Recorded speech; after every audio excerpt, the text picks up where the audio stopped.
Hello guys, welcome back to the channel. In today's video, I'm going to show you how you can unlock the grilled squid with strawberry jam recipe in Heartopia Call of Wheels event.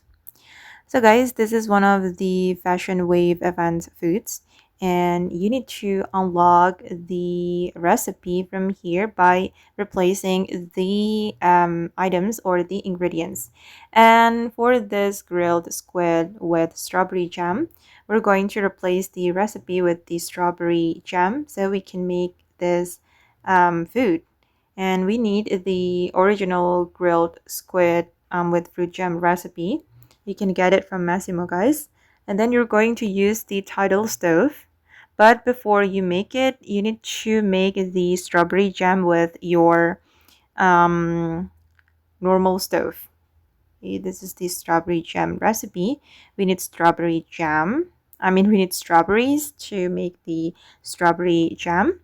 Once you make the strawberry jam, you're going to go to your Tidal Stove and use the original recipe, and we're going to replace the recipe with the with the strawberry jam, sorry.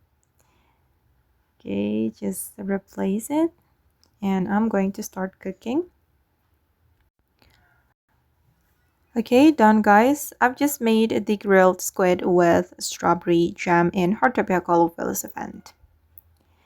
Okay, and that's all the tutorial for today, guys, on how to make the strawberry grilled squid with strawberry jam. I hope this video will be useful for you. Thank you so much for watching, and bye.